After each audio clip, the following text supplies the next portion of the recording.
Alright, magandang gabi mga kamaster. Tayo'y magbibigay lang ng personal na kuro-kuro o opinion sa mainit na balitang nangyayari po sa atin ngayon. Ah, Ito pong pagkakahuli ni Duterte at sa pagkakadala niya sa The Hague o sa Netherlands dun sa ICC. Okay? Gusto ko lang po magbigay ng pabatid muna na ako po ay hindi gagawa ng komento para manira dahil hindi ko rin naman po ugali yun, no? Magbibigay lang po tayo ng komento kung bakit o saan nagkamali ng kalkulasyon si Duterte sa mga nangyari. Para po sa inyong kaalaman, hindi rin naman po ako bumoto sa kanya. Hindi rin po ako bumoto para kay Marcos. So alam niyo na po kung ano ang aking ano. Hindi po ako maninira kay Duterte, hindi ako maninira kay Marcos. Ang sa akin ho, kung sino po yung nasa gobyerno, susuportahan ko po siya. Tulad din ng sinuportahan ko si Duterte. Sa ayaw at sa gusto, kahit dahil siya ang nasa poder ng ating gobyerno, kailangan natin suportahan. Ganon din po tulad ngayon kay Marcos. Okay? Hindi ko po sisain ko ano po yung mga naging kasalanan ni Duterte sa mga nagdaang araw. Sa mga nagdaang panahon, kung ano man po yung naging dahilan mula't simula, anong naging sapol, kung bakit siya po ngayon ay inuusig. Hindi po tayo pupunta doon. Ang pag-uusapan po natin ngayon ay tungkol sa maling naging kalkulasyon niya nito mga nagdaang araw o ng kanyang grupo, bakit siya ay humantong sa pagkakahuli. Okay? Alam niyo po kasi naniniwala ako na itong kampo po ni Duterte ay naniniwala po ako na talagang hindi siya magpapahuli. Okay? Totoo siya sa mga sinasabi niya dati na, di ba, kadalasan dati sa mga interview niya, minumura niya pa yung kung sino man yung sabi, pumunta daw yung ICC sa Pilipinas, mumurahin niya, tatagain niya, babarilin niya, o handa siya makipagbarilan, hindi siya magpapahuli sa ICC o sa Interpol. So, marami ako personally naniniwala ako na kaya niyang gawin yon kasi sa personal kong basa sa kanya, wala sa mga na mga Duterte na basta-basta na lamang susuko sa mga ganung bagay. Okay? Pero meron po silang malaking pagkakamali na nagawa yung kampo niya nitong mga nagdaang araw. Okay, umpisahan po natin. Sabi po ng Malacanang, dumating po ang notice ng warrant na galing sa ICC na pinadaan sa Interpol ay noong March 7. Okay? March 7 po ay nasa Malacanang na po yung daling araw, nasa Malacanang na po yung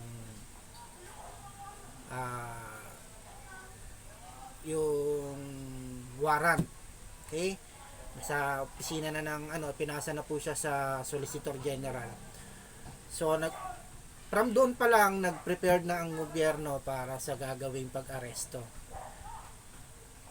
Pero nung araw na yon, okay, March 8, naglabas ng kuro-kuro o personal na vlog si Harry Roque.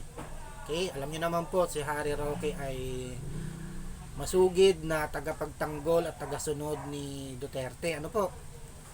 Ngayon, dumating po ang panahon na sinabi ni Harry Roque sa vlog niya na malakas ang ugong o bali-balita na mayroon ng warrant of arrest na nahawak-hawak ang gobyerno para arestuhin si Duterte. Okay? Nakarating yung vlog na yon sa kaalaman ni Sal Panelo. Okay? Nakarating yung vlog na yon sa kaalaman ni Sal Panelo. Pero dinibank ni Sal Panelo. Mismong si Sal Panelo ang nagsabi na fake news si Harry Roque. So sa madaling salita mga kamaster, hindi po natin maintindihan kung ano ang pinag-aawayan ng dalawa, ni Harry Roque at ni Sal Panelo. Mapapansin nyo po, palagi ho nagbabangayan yung dalawa na yan. Sa nakikita ko po, parang si Sal Panelo ay ayaw niya merong aligid na ibang abogado kay Duterte.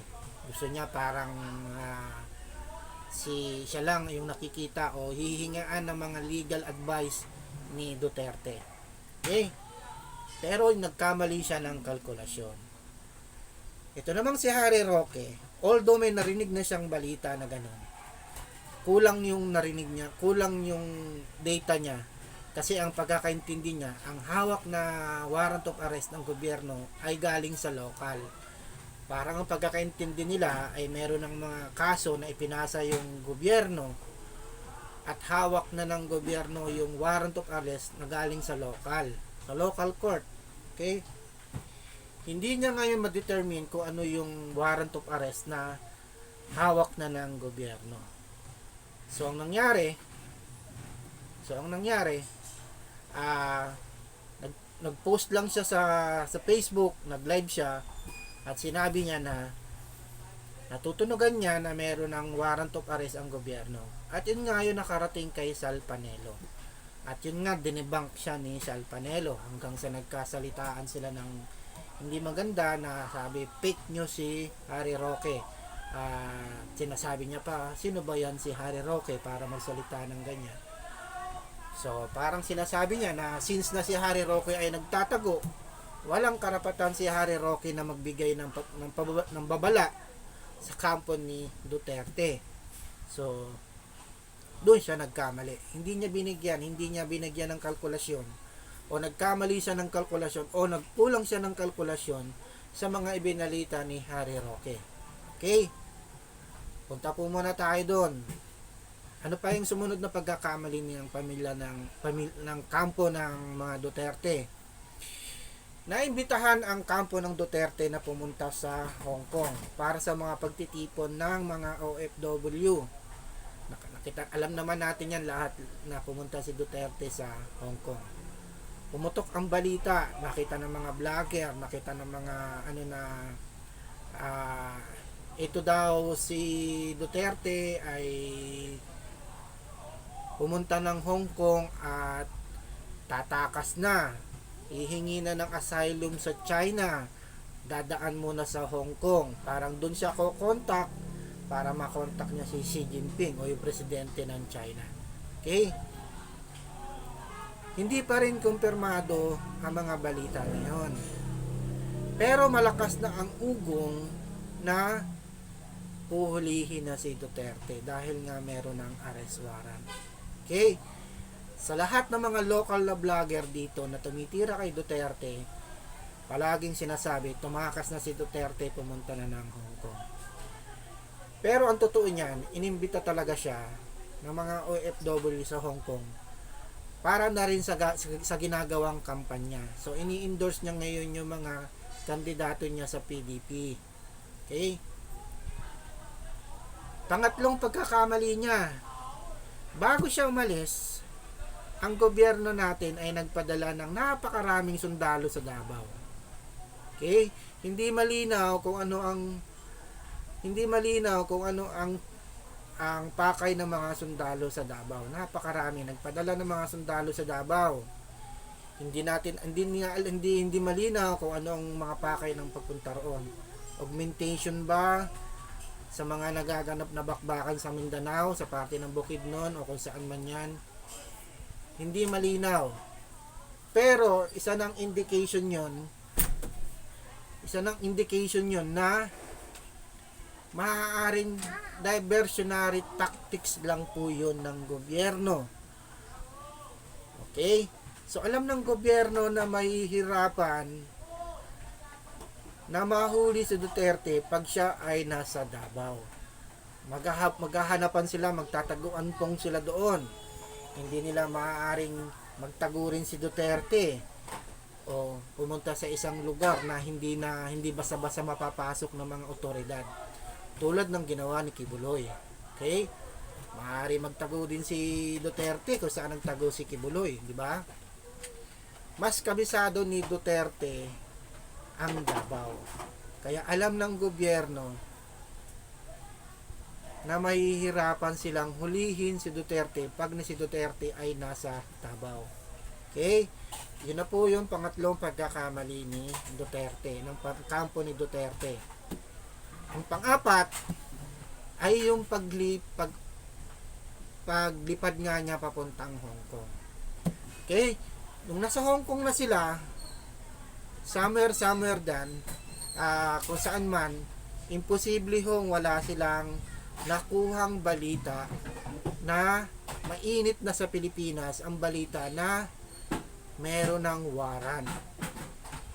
Pero hindi pa rin nila nako-confirm kung ang warrant na yon ay local o yung galing na mismo sa ICC. Okay? Ang problema, yung mga abogado niyan sa paligid niya, naniniwala sila na ang warrant pa rin na inaasahan nila ay local at madali nilang mapapalusutan yun kung sakaling local. Okay? So, ganun na nga nangyari, pumutok na yung balita. At ang problema pa, nagmadali siyang umuwi. Hindi niya pa schedule, hindi niya pa oras ng pag-uwi. Nagmadali na siyang umuwi. Kasi naniniwala siya na fake news yung mga naririnig niya. At actually, naghamon pa siya nung nasa Hong Kong siya. May mga OFW na nagtanong sa kanya tungkol sa nakakaso sa kanya sa International Court. Once again, hinamon na naman niya ang ICC. Not knowing na meron na pala talagang naghihintay sa kanyang warrant sa pagbalik niya. Okay? Sa madaling salita, umuwi siya. Nakita ng pagkakataon ng gobyerno kung saan siya madaling mahuli. Ay, isipin mo na sa airport siya. Hindi makakakilos ng maayos ang mga supporter ni Duterte kung nasa airport siya.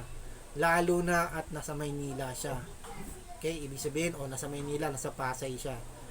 Dito siya sumakay ng airport, ng eroplano at bumaba. Nakita ng gobyerno yun na yung pagkakataon na mas madali siyang mahuli. Mabilis nakapag-organize ang gobyerno ng mga hakbang, mga protocol para ma-secure yung airport. So, sakto, pagbaba niya ng airport, may nag-aabang na sa kanya. Pagbaba niya ng eroplano, may nag-aabang na sa kanya ng mga pulis. Nandun na yung chief ng CIDD, si Torre. So, yun na, hinuli na siya. Maraming mga pagkakamali ang nagawa ang pamilya ang kampo ng Duterte. Bakit siya humantong sa pagkakahuli? Okay? Ako mismo naniniwala ako na sa totoo lang, naniniwala ako na hindi magpapahuli si Duterte ng ganun lang kadali. Diba? Sinasabi niya nga, nakahanda ng kanyang mga baril, makipagbarilan siya kung kinakailangan. Diba? Pero nagkamali siya, nagkamali yung mga nasa paligid niya ng kalkulasyon. At yun ang sinamantala ng kampo ng gobyerno. Okay? Sa kampo ng gobyerno, wala naman tayong magagawa dahil tayo ay sumusunod lang sa ating obligasyon sa Interpol. Ngayon, yung isang bagay na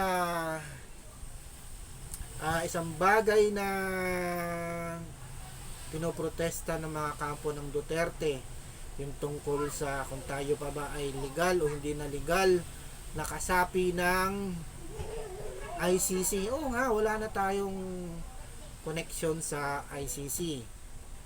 Matagal na yan, 2019 pa. Okay, kumalas na tayo. Pero alalahanin nyo,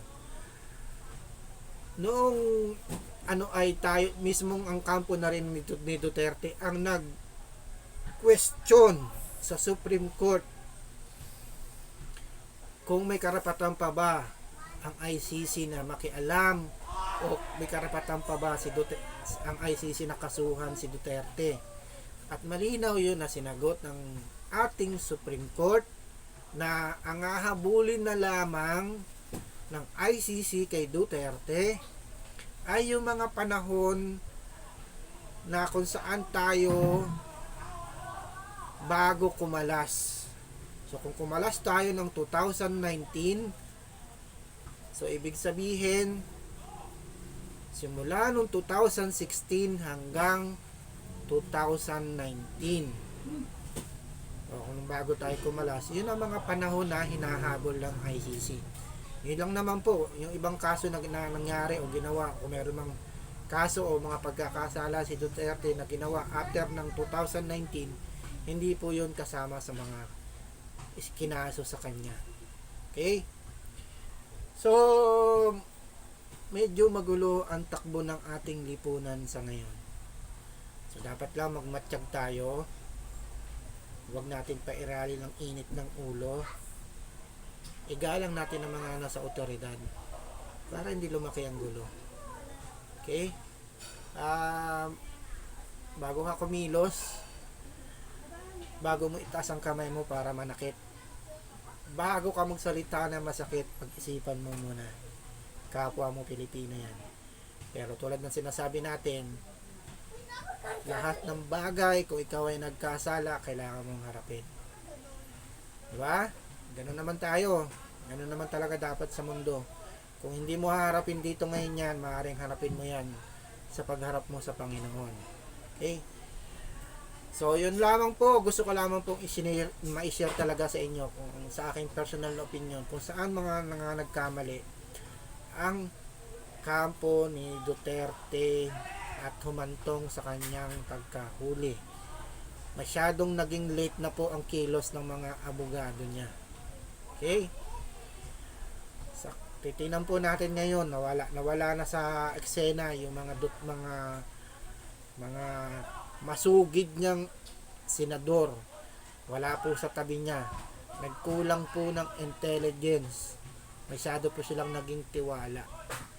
Matagal nang pumuputok yung balita na yan, matagal na yan, dapat nakapaghanda na sila. Dapat kahit paano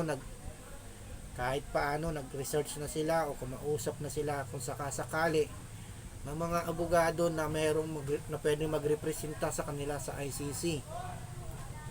Kasi sa pagkakaalam ko po, sa personal kong pagkakaalam, tanging si Harry Roque lamang po, bukod doon kay Attorney Conti, ang pwedeng mag-represent o ino-authorize ng ICC na pwede mag-represent sa mga kaso dito sa atin sa Pilipinas, dun sa ICC.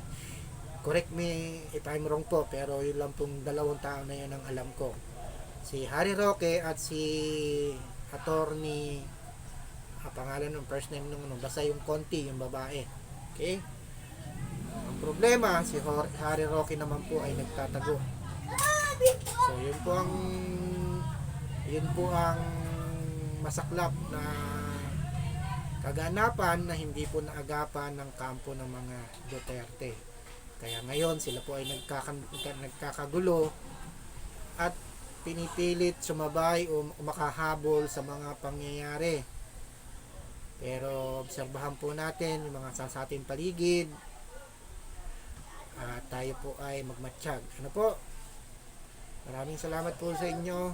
Magandang gabi.